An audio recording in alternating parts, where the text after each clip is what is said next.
오늘 우리에게 주시는 하나님 말씀은 사도행전 7장 45절에서 53절까지 말씀입니다.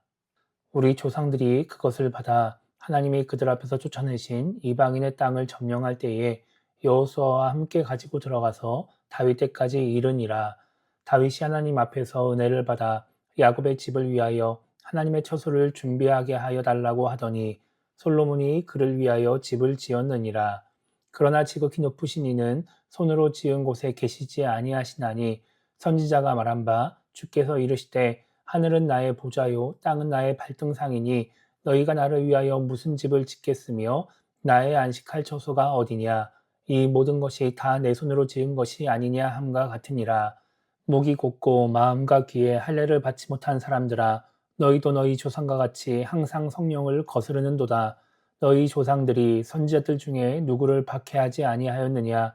의인이 오시리라 예고한 자들을 그들이 죽였고 이제 너희는 그 의인을 잡아준 자요 살인한 자가 되나니 너희는 천사가 전한 율법을 받고도 지키지 아니하였도다 하니라.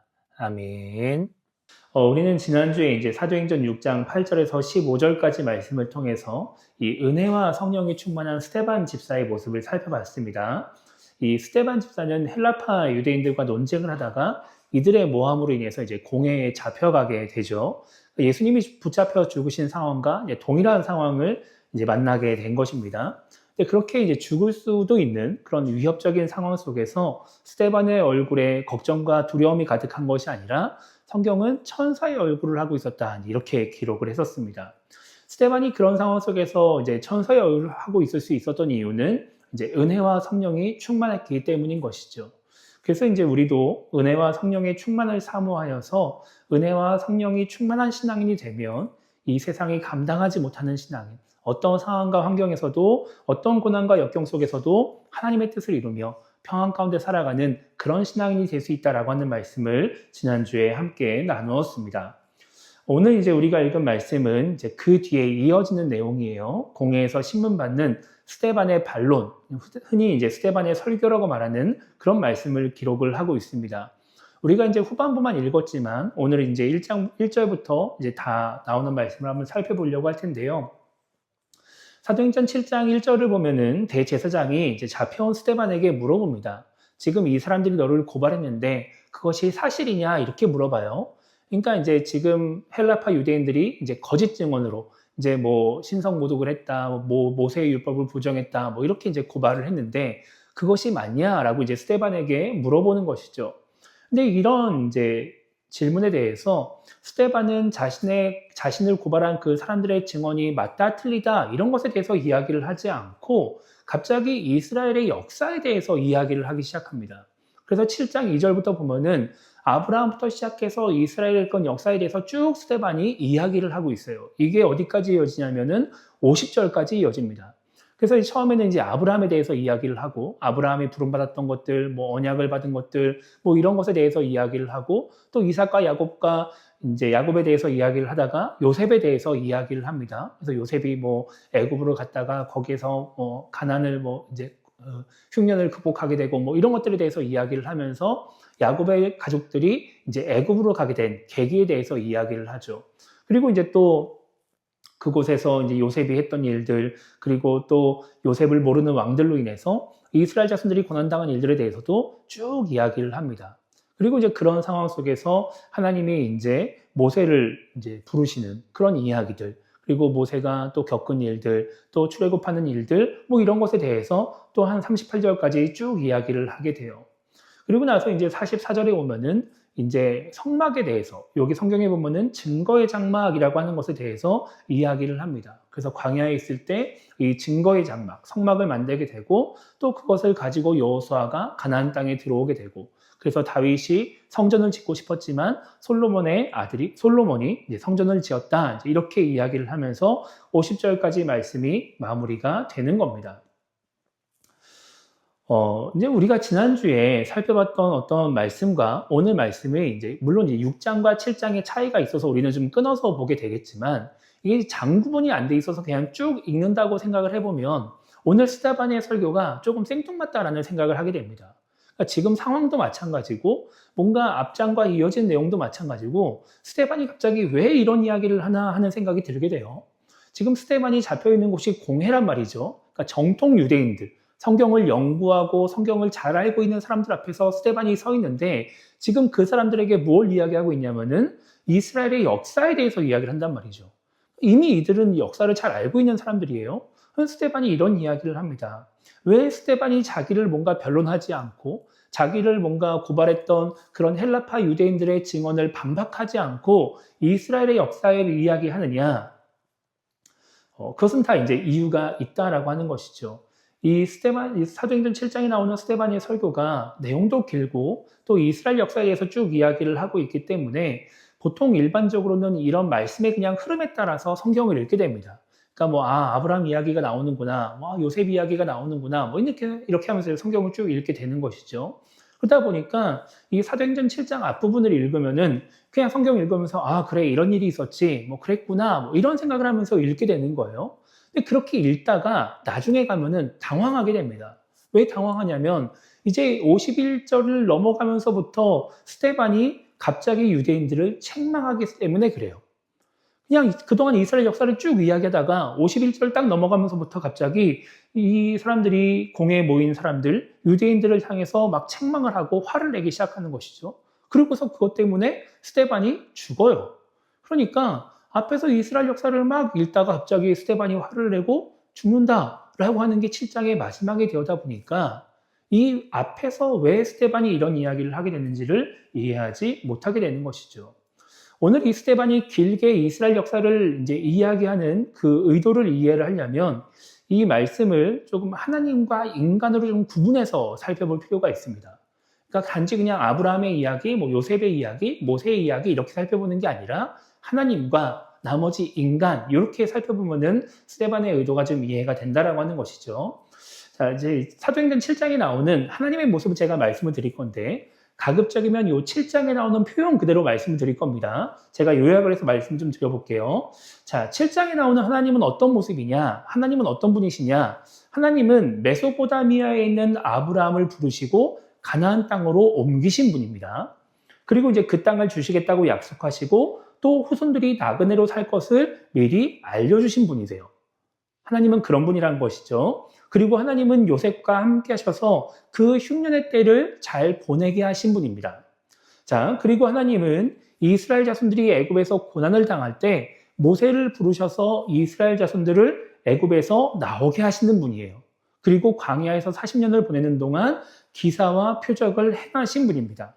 그리고 모세를 통해서 하나님의 말씀을 이스라엘 자손들에게 알려주신 분이에요. 그리고 또 하나님은 증거의 장막을 주시고 가나안 땅에 살고 있던 이방인들을 내쫓아서 그 땅을 점령하게 하신 분입니다. 이게 사도행전 7장에 나오는 하나님의 모습이에요. 그러면 인간은 어떻게 나오냐? 자, 사도행전 7장에 나오는 인간들은 어떻게 기록이 되어 있느냐? 하나님이 부르시고 사용하신 사람들, 아브라함이나 요셉이나 모세나 이런 사람들은 하나님 말씀대로 잘 살았어요. 그런데 39절을 보면 이스라엘의 조상들, 당시 이스라엘 자손들은 모세에게 복종하지 않고 모세를 거절했습니다. 그리고 모세를 따라서 가나안 땅에 들어가려고 하지 않고 애굽으로 돌아가려고 하는 마음을 갖게 돼요. 그리고 이스라엘 자손들은 뭘 하느냐? 아론을 시켜서 송아지를 만들고 우상에게 제사를 하면서 그 우상 때문에 기뻐하는 모습을 보입니다. 자, 그리고 이제 이스라엘 자손들이 또 뭘 잘못하느냐?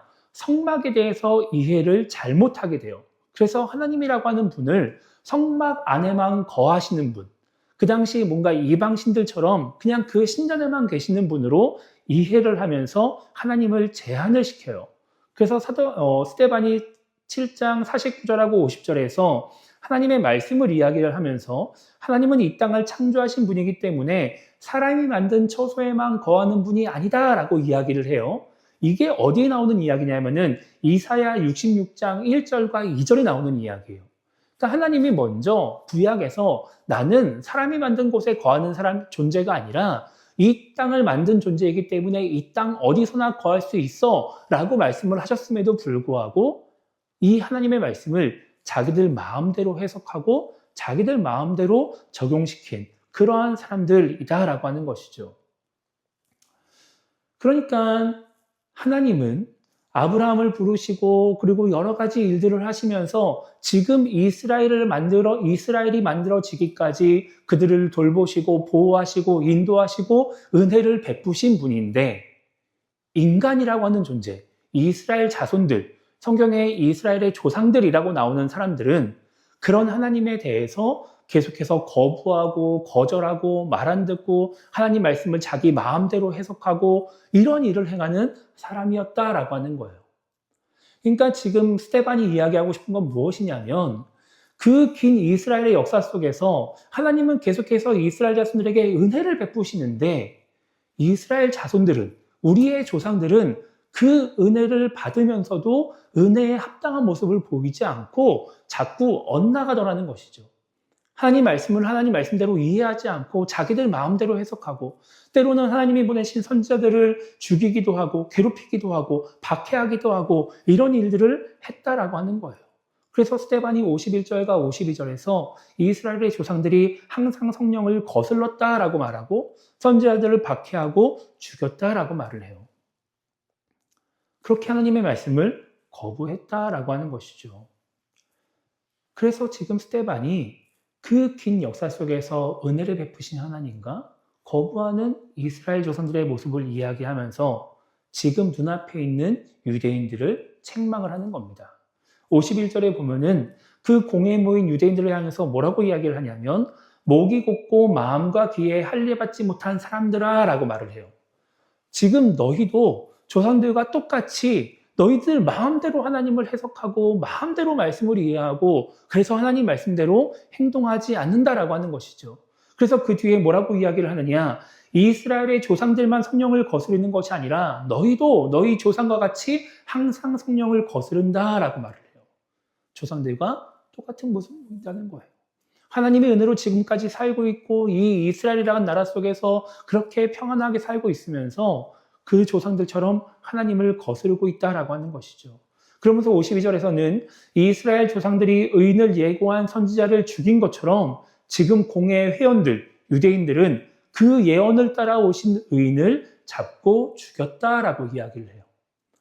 선지자들이 예수님을 예언해서 그 예언한 선지자들을 괴롭히고 죽인 것처럼, 조상들이 그렇게 한 것처럼 지금 이 유대인들은 그 예수님을 잡아서 죽였다라고 말을 하는 것이죠. 그러니까 그 큰 하나님의 은혜와 하나님을 거부하는 이스라엘의 조상들, 지금 유대인들의 모습을 알려주기 위해서 스데반이 긴 내용 동안 이 이스라엘의 역사에 대해서 이야기를 하고 있다라고 하는 겁니다. 이게 사도행전 7장에 나오는 스데반 설교의 내용이에요. 핵심적인 내용인 것이죠. 여러분, 많은 신앙인들이 은혜라고 하는 단어를 참 좋아합니다. 그렇죠? 많은 신앙인들이 뭐 영적인 은혜도 그렇고 육적인 은혜도 그렇고 세상적인 은혜도 그렇고 뭐 은혜라고 하면 다 받고 싶어 하는 것 같아요. 저도 마찬가지고. 근데 이제 많은 신앙인들이 은혜를 바라면서 은혜를 사모하면서 하나님께 기도를 하는데, 그렇게 은혜를 좋은 것이라고만 생각을 하다 보니까 좀 우리가 은혜에 대해서 착각을 하거나 환상을 갖고 있는 것도 좀 있는 것 같아요. 여러분, 많은 신앙인들이 은혜에 대해서 무조건 받기만 하는 것으로, 받으면 나에게 무조건 좋은 것이 되는 것으로 그렇게 생각을 할 때가 많이 있습니다. 그냥 은혜가 나에게 주어지면 무조건 난 좋아진다 이렇게만 생각을 하는 거예요. 그런데 성경을 보면 하나님은 아무런 이유 없이 은혜를 주신 적이 없어요. 그냥 마냥 그래, 너는 이스라엘 백성이니까 내가 너희를 선택했으니까 너희는 그냥 행복하게 살았으면 좋겠어, 즐겁게 살았으면 좋겠어, 그러니까 내가 은혜 줄 테니까 은혜 받고 열심히 잘 행복하게 살아봐, 이렇게 주신 적이 없다라고 하는 거예요. 그래서 항상 구약에 보면은 하나님이 무언가 복을 약속하실 때에 하나님은 조건을 거십니다. 내 명령을 지켜 행하면, 내 규례에 순종하면, 나를 따르면, 이런 식의 말씀을 주시는 거예요. 그러니까 은혜라고 하는 것이 마냥 우리 보고 좋으라고 하나님의 백성으로 하여금 즐겁고 행복하게 살라고 주시는 것이 아니라 무언가 하나님의 의도를 가지고 우리에게 주시는 것이다 라고 하는 것이죠. 그 은혜를 가지고 하나님은 하나님의 뜻을 이루려고 하시는 것이고, 우리는 은혜를 받은 사람으로서, 하나님의 백성은 은혜를 받은 사람으로서 하나님이 맡기신 사명을 잘 감당해야 된다라고 하는 거예요. 이게 성경에 나오는 은혜입니다. 나 즐겁자고, 나 행복하자고, 나 잘 먹고 잘 살자고 주시는 것이 은혜가 아니라 하나님의 백성으로서 우리가 해야 될 일이기 때문에 그 일을 통해서 무언가 하나님의 영광을 드러내기 위해서 주시는 것이 바로 은혜다라고 하는 것이죠. 그래서 신명기 28장에 보면은 우리가 잘 아는 복에 대한 말씀이 나와요. 여기 신명기 28장에 보면은 여기서 복을 받고 저기서 복을 받고 자녀와 땅과 가축과 광주리와 떡반죽거리기 복을 받고 들어와도 복을 받고 나가도 이런 말씀 아시죠? 그죠? 그게 이제 신명기 28장에 나와요. 그런데 신명기 28장을 시작하면서 1절에 뭐라고 기록되어 있냐면 하나님의 명령을 지켜라 라는 말씀이 먼저 나옵니다.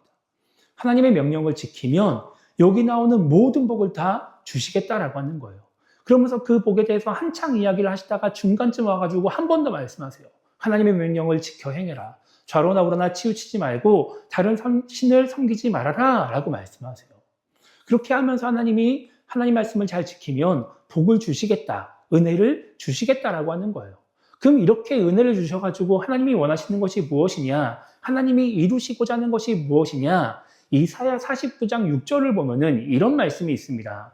그가 이르시되 내가 나의 종이 되어 야곱의 지파들을 일으키며 이스라엘 중에 보존된 자를 돌아오게 할 것은 매우 쉬운 일이라. 내가 또 너를 이방의 빛으로 삼아 나의 구원을 베풀어서 땅끝까지 이르게 하리라 라고 말씀하고 있어요. 그러니까 하나님의 계획이 그런 거예요. 이스라엘에게 은혜를 주신다, 복을 주신다. 그래서 이스라엘로 하여금 부유하고 잘 먹고 잘 살게 하신다. 이게 이스라엘의 행복만을 위해서가 아니라 그 이스라엘 백성들이 하나님을 잘 섬김으로써 그 주변 나라들, 이방신을 섬기고 우상을 섬기는 사람들에게 하나님의 위대하심을 드러내기를 원하시는 것이죠. 단지 이스라엘을 위해서가 아니라 하나님의 위대하심을 알리기 위해서, 그래서 이스라엘이 아닌 다른 민족들도 하나님을 믿게 하기 위해서 하나님이 은혜를 주시는 거예요. 이게 하나님의 은혜의 목적인 것이죠. 그래서 성경을 보면은 실제로 하나님이 이렇게 일을 하십니다. 우리가 잘 아는 것처럼 다윗이 하나님을 잘 섬긴단 말이죠. 나라가 부강해졌어요. 막 주변의 지역들을 다 수복하고 이스라엘을 통일시키고 어마어마한 부를 축적을 합니다. 그래서 그것을 통해서 무엇을 하느냐? 주변 나라들에게 하나님의 위대하심을 드러내는 거예요. 그 다윗의 신앙을 이어받아서 솔로몬이 왕이 되고 나서 그렇게 성전을 건축하고 막 여러 가지 일을 하면서 하나님이 지혜를 주시는데 열왕기상 10장에 보면은 그 소식을 들은 스바라는 나라의 여왕이 솔로몬을 찾아오죠. 그때 성경에 뭐라고 기록하고 있냐면 여호와의 이름으로 말미암은 솔로몬의 명성을 듣고 와서라고 말을 해요. 하나님의 은혜로 지혜로워진 솔로몬의 명성을 듣고 이 스바라는 여왕이 찾아오는 거예요. 와가지고 솔로몬을 시험합니다. 솔로몬의 지혜를 확인을 했어요. 솔로몬의 왕궁의 그 위엄도 보고 또 여러 신하들의 깔끔한 모습이나 어마어마한 그런 모습들을 보고서 그리고 성전의 층계를 딱 보는 순간 이 여왕이 감동을 받습니다. 그래서 솔로몬을 칭찬하기 시작해요. 그리고 나서 열왕기상 10장 9절에서 뭐라고 말을 하느냐? 당신의 하나님 여호와를 송축할지어다 라고 말을 해요. 이 여왕의 칭찬이 솔로몬에게서 끝나는 것이 아니라 하나님에게로 넘어가는 거예요. 하나님의 위대하심을 찬양하고 하나님의 능력을 찬양하고 하나님이 솔로몬에게 지혜를 주시고 나라를 부강하게 하셔가지고 얻은 것이 무엇이냐? 하나님의 영광이었다는 것이죠. 이방 민족이 하나님을 찬양하는 일을 이루셨다는 거예요. 그래서 이스라엘 자손들이 계속해서 하나님을 잘 믿고 섬겼다라고 한다면 이러한 은혜를 통해서 하나님의 뜻이 이루어졌을 겁니다. 그런데 그러지 않았죠. 왜요? 이스라엘 자손들이 은혜를 받았음에도 불구하고 하나님만을 섬기는 나라를 얻었음에도 불구하고 그 은혜에 보답하지 않았기 때문에 은혜를 저버렸기 때문에 은혜를 받고서 누릴 생각만 하고 은혜에 보답할 생각을 하지 않았기 때문에 하나님의 뜻이 이루어지지 않은 거예요. 이스라엘이 이방의 빛의 역할을 감당하지 못하게 되었다라고 하는 것이죠. 여러분, 이것은 이스라엘만의 문제가 아니라 지금 우리의 문제이기도 해요. 여러분, 우리도 동일한 것 같아요. 우리가 영적으로나 육적으로나 하나님의 은혜를 받으면 너무 좋은 일이죠. 그런데 은혜를 받고 은혜를 누리려고만 하고 거기서 딱 멈춰버린다고 한다면 우리는 오늘 말씀에 나오는 공예의 회원들, 유대인들과 별반 다를 바 없는 사람이 되는 겁니다. 은혜를 누리기만 하고 거기서 끝나버리려고 하면은 우리도 똑같이 은혜를 저버리는 사람이 되는 거예요. 우리가 은혜를 받았다라고 한다면 그 은혜 속에 하나님의 뜻과 계획이 있기 때문에, 하나님의 목적이 있기 때문에 우리는 그 은혜에 보답함으로써 하나님의 뜻을 이루는 신앙인이 되어야 한다라고 하는 것이죠. 단지 은혜 받았으니까 난 즐겁고 행복해, 나 잘 먹고 잘 사는 것 같아, 나 건강한 것 같아, 문제가 해결된 것 같아, 아 기쁘다 행복하다, 여기서 끝이 아니라 하나님은 나에게 이 은혜를 왜 주셨을까? 이 은혜를 통해서 내가 어떠한 하나님의 뜻을 이루어가야 될 것인가? 하나님을 자랑하는 것인지, 내 주변에 있는 영혼들을 구원으로 인도하는 것인지, 아니면 뭔가 이 은혜를 가지고, 뭐 물질이면 물질을 가지고 하나님의 뜻을 이루는 것인지, 건강을 가지고 하나님의 뜻을 이루는 것인지, 우리가 관심을 가지고, 그리고 그 은혜에 보답하려고 애를 써야 은혜를 주신 하나님의 목적이 이루어진다라고 하는 거예요. 우리가 은혜를 받고서 은혜를 저버리는 신앙인이 아니라 은혜에 합당한 신앙인의 모습으로 살아갈 수가 있게 된다라고 하는 것이죠. 그래서 우리는 은혜를 받는 데에만 관심을 가지면 안 됩니다. 은혜를 받으려고 애를 쓰면, 은혜만 받고 끝내려고 애를 쓰면 안 돼요. 은혜를 즐기기 위해서 애를 쓰는 신앙인이 아니라 은혜를 갚는 신앙인, 은혜를 저버리지 않는 신앙인이 되기 위해서도 애를 써야 하는 겁니다. 그렇게 하나님의 은혜로 살아간다고 고백하고 그냥 그 은혜만 누리려고 하는 것이 아니라 은혜를 받은 사람답게 살아감으로써 은혜를 저버리는 신앙인이 아니라 은혜에 보답하는 신앙인이 되기를 주님의 이름으로 축복합니다.